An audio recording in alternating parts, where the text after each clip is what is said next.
haji di Arab Saudi itu tertib. Iya, iya, iya. Jadi kalau dulu itu travel bisa menjemput di bandara, sekarang diambil alih oleh Sarika, oleh pemerintah. Begitu. Jadi kita tinggal naik saja di mobil, terus tinggal naik saja di mobil, nanti sudah siap makanannya di atas, nasinya, kita langsung ke hotel.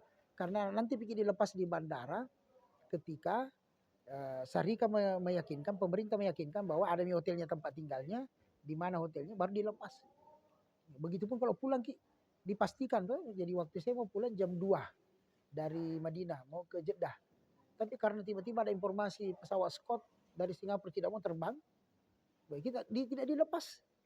Bilang pastikan dulu Scott memberikan tiket dari pesawat yang lain, kemudian jam berapa, kemudian kalau besok baru kita terbang, di mana dipastikan kita bermalam di Jeddah. Iya, iya. Tidak mau nanti dilepas jam 4 sore. Jam 2 sore. Baru kita dilepas Sarika, pemerintah bahwa boleh berangkat karena sudah jelas hotelnya, jelas pesawatnya mau berangkat. Jadi saya baru terbang jam 9 pagi. Dari Jeddah menuju Jakarta. Iya, karena pesawat Singapura tidak mau terbang. Sempat ada keresahan dari jemaah haji kemarin. Oh iya, jelas. Jangan sampai ini peluru nyasar. Iya, jelas. Jelas, masalah mana itu, sedangkan saya ketemu jamaah haji Iran. Ya. Iran itu sudah tidak ada yang naik pesawat, semua naik darat pulang. Karena melintas dia tuh. Iya, di negaranya nih. Iya, kan Arab Saudi di sini, Iran, Israel, Jordania, Mesir. Jadi Israel ke sini, jadi pinggirannya di Arab Saudi. Jadi takutnya kalau Arab Saudi ada yang nyasar masuk ke Arab kan, jadi makanya Arab Saudi memasang alat detektor juga sebagai antisipasi dalam rangka siapa tahu ada rudal yang salah kontrol. Jadi kalau dia nyasar, dia akan meledak di atas. Jadi sudah siap juga dengan pelontarnya Arab Saudi jika ada langsung meledak di atas. Jadi resaki semua. Apa kira-kira Pak Haji yang terkesan di Padang Arafah ini? Wah, yang terkesan di Arafah ya namanya juga kalau di Al-Quran bahwa haji adalah wukuf di Arafah, disebut kami dalam Al-Quran. Jadi memang pelaksanaan haji puncaknya itu adalah wukuf di Arafah. Jadi kalau ada yang tidak wukuf di Arafah berarti kesempurnaan haji tidak sempurna. Ya, tidak. Jadi ada juga yang masuk Arafah pada saat malam dan subuh. Jadi pada dasarnya wukuf itu mulai jam 12 siang sampai tergelincirnya matahari pada saat maghrib. Jadi yang berkesan itu ya pertama tertib pelaksanaan haji ini karena jamaah haji sudah berkurang. Kemudian pemeriksaan yang super ketat. Kemudian makan, persoalan makan yang bagus.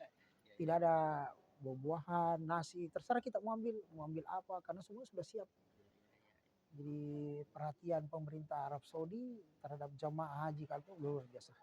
Ada perbedaan apa kira-kira jemaah haji Indonesia ini dengan jemaah haji lain? Apa kira-kira yang istimewa jemaah haji Indonesia dibanding? Kalau bedanya di Armusna tidak ada bedanya, sama karena semua kegiatan Arafah, Musdalifah dan Mina sama karena semua terpusat di situ. Tapi kalau kegiatan-kegiatan yang lain di Mekah dan Madinah pasti kita beda karena kalau jamaah haji reguler mereka tinggalnya di penginapan di daerah Sisia atau daerah di luar daripada Mekah. Kalau kita kan karena kita haji khusus ya kita tinggalnya di sekitaran masjid Mekah. Jadi di masjid di hotel Pullman maupun Fik. Jadi sekitaran, jadi kalau kita mau laksanakan ibadah jadi sebentar sekali kita tiba.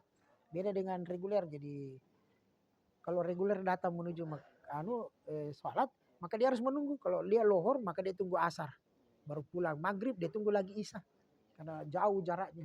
Ya, ini ada yang menarik Pak terkait dengan Pak Haji Pak Dr. Kamaludin ini kan dia seorang politikus. Ya. Biasanya kan politikus dengan agamis ini kadang sebagian teman-teman di politikus ini kan kadang memanfaatkan religiusnya itu. Nah, pandangan Pak Haji tentang politikus dengan agama ini mensinkronkannya agar bisa masuk sebagai seperti apa ini Pak Haji?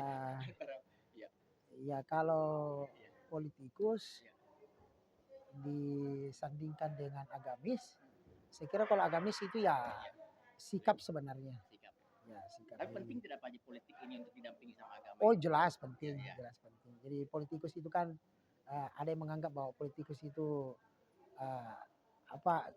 negatif, ada juga yang menganggap positif. Tapi kalau kalau dianggap negatif tiba-tiba Iya. faktor agamisnya mendukung, itu kan bisa bisa apa namanya, bisa terhapuskan. Iya, iya, iya. Jadi mestinya memang ya seorang siapapun itu sebenarnya, Iya, iya, iya. baik dia pekerja, pengusaha, atau masyarakat biasa, ya mestinya dua landasan pikir ini harus dipunyai. Ya, seorang pekerja ya harus juga punya landasan agamanya, supaya nanti kalau umpamanya bekerja ya dia bekerja dengan baik, tidak curang, tidak mengelabui, karena didasari oleh prinsip-prinsip agama. Begitupun dengan politikus. Iya.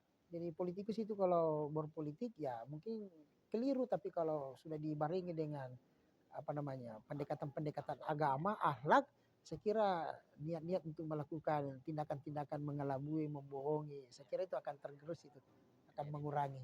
Jadi rem ya Pak Haji ya. Ya, Ini kan kita jadi lihat bahwa kalau pandangan Pak Haji tentang Indonesia ini kan mayoritas Islam Pak Haji. ya, Politikusnya juga banyak. Nah, namun masih banyak tanggapan miring tentang politikus karena mereka melihat arah perkembangan negara ini Pak Haji.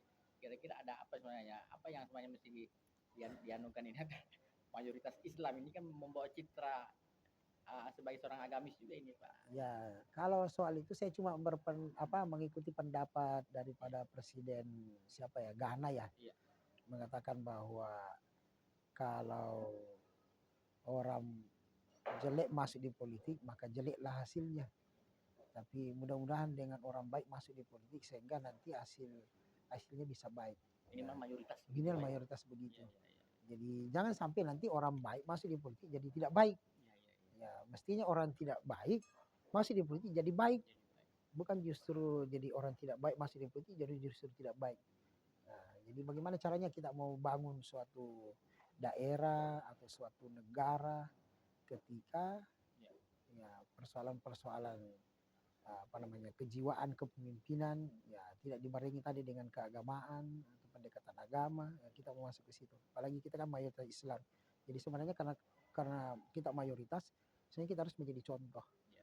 Contoh kepada yang lain. Kalau tidak kepada yang lain yang beda agama, ya paling tidak kita menjadi contoh kepada yang muslim dulu. Iya, iya, iya. Ya, bagaimana kita berpolitik yang santun, yang ramah, yang baik. Jadi menurut Pak Haji sebagai pejabat politik misalnya DPR atau ini bukan hanya memanage atau mengelola melayani masyarakat tapi juga harus bisa menjadi contoh Pak Haji. Oh iya, harus menjadi contoh. Kita harus menjadi role model. Jadi sama ketika banyak kejadian-kejadian terakhir. Jadi ada disinyalir bahwa ada anggota DPRD melanggar Perda. Jadi kita harap kepada anggota-anggota yang seperti itu agar supaya mengikuti aturan yang ada dan kalau bisa menjadi contoh. Kasihlah contoh yang pertama kepada masyarakat atau kepada siapapun agar supaya mereka-mereka yang dianggap menjadi teladan atau tokoh sebagai anggota DPRD bisa memberikan contoh. Jadi kalau dia sudah memberikan contoh yang baik, saya kira masyarakat nanti akan mengikuti. Nah, kita lihat contoh kasus kemarin, ada 2 rekan kita anggota DPR sudah memberikan contoh yang bagus. Itu kan pembelajaran yang positif buat masyarakat.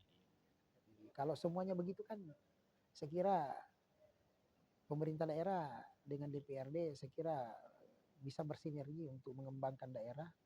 Ya, sebagaimana arahan Bapak Wali Kota mengatakan bahwa kita membuat daerah ini bisa lebih maju, terukur. Berarti bukan harus frontal dengan pemerintah tapi teman ketua DPR kita ini menunjukkan bahwa sikap memberi contoh taat kepada aturan. Iya, jadi kalaupun ada sikap seperti terjadi dinamika yang seperti yang ada di DPR, mungkin karena beda-beda pendapat, saya kira itu wajar dan itulah dunia politik yang harus kita junjung bahwa demokratis itu ya yang harus kita dahulukan. Ya mungkin karena perbedaan pandangan sehingga titik-titik yang kita mau bicarakan atau kita bahas tidak ketemu. Iya, Tapi dengan adanya lobby-lobby atau pertemuan-pertemuan atau pembahasan tingkat mungkin tingkat fraksi ataupun tingkat perorangan antar anggota DPRD, saya kira semua persoalan bisa kita selesaikan. iya. Ya. Walaupun beretika tapi tetap memegang prinsip bahwa harus memperjuangkan hak masyarakat begitu Pak. Iya, Dengan- jadi kan iya, prinsip jadi negara harusnya tujuan utamanya kan harus lemah begitu di depan ya eksekutif. kepentingan masyarakat yang paling utama. Iya, iya. Jadi pemerintah dalam hal ini kan sebagai boleh dikata sebagai pelaksana kegiatan agar supaya kegiatan yang diprogramkan apalagi seperti wali kota mengelaborasi visi misinya dalam RPJMD semua kan nanti tertuang dengan ikut dengan anggaran. Dengan ikutnya anggaran, dengan kegiatan itu maka akan terlaksana dengan baik. Disepakatilah di DPRD. Pemerintah daerah menjalankan. Dijalankan nanti pada akhirnya nanti dampak dan impact-nya ya ke masyarakat. Itu yang kita harap. Ya. Ada pertanyaan nih Mas terkait dengan sedikit ke pengalaman Pak. Ini kan lebih dari berjuta karakter. Ada tidak hal yang lucu yang Pak didapatkan di sana? Itu mungkin menjadi cerita menarik. Ada, jadi kalau hal lucu yang saya dapatkan di Arab Saudi karena kita ini dari berbagai negara. Jadi suatu ketika saya bertemu dengan salah satu jamaah rombongan sebenarnya dari Tajikistan. Jadi saya sambil memegang tas, kemudian saya memegang minyak angin akupuntur. Nah, seperti ini. Jadi sambil duduk-duduk kan menunggu waktu sholat, sambil sudah ngaji, sudah zikir. Jadi saya berdampingan, jadi saya sambil begini, pijit-pijit kan ini berbentuk akupuntur. Maka dengan serta-merta jamaah dari Tajikistan langsung ngambil, menarik, diambil, bilang ini apa? Dalam bahasa Rusia. Jadi karena saya tidak paham bahasa Rusia, jadi saya coba-coba berkomunikasi dengan bahasa Inggris yang sifatnya umum. Karena bahasa Inggris kita kan cuma terbatas-batas. Jadi dia juga ternyata tidak kurang mengerti dengan bahasa Inggris. Jadi pakailah bahasa kode-kode. Jadi dia bilang apa ini? Bilang oh ini medisin, obat. Nah, jadi saya buka, oh digosok baru oh minyak. Dia paham minyak. Baru ini aku bentuk mana diambil, dia pijit-pijit. Baru dia minta. Oh saya tidak kasih karena saya juga punya satu. Karena kalau dan saya suka pijit-pijit. Nah, jadi pas saya ambil, dia tarik lagi topi saya, topi kopiah ini yang saya pakai ini kopiah ini. Dia langsung tarik karena waktu itu kan masih gondol karena habis tahallul botak. Jadi dengan serta-merta topi lagi dia tarik. Dia bilang ini apa ini? Kok ada topi seperti ini? Saya bilang saya buka foto saya yang pakai pelantikan bahwa ini adalah identitas orang Indonesia yang kami jadikan sebagai lambang nasional. Jadi ini adalah kopiah nasional, topi nasional yang menjadi kesepakatan. Jadi presiden saya buka presiden pakai begini, saya juga pakai begini. Nah, jadi dia tanya, bilang, wih pakaian bapak kok rapi, bapak army ya, tentara. Oh iya saya army, kebetulan dia army, TNI. Jadi dia pangkatnya di sini dari Tajikistan. Jadi dengan serta-merta saya juga buka foto yang pakai jas lengkap. Dia bilang, oh army. Oh iya, saya army. Bilang pangkat di sini atau di sini? Bilang oh di sini. Saya bilang pangkatnya di sini. Karena pakai baju seragam kader Gerindra yang waktu Hambalang, jadi tentara.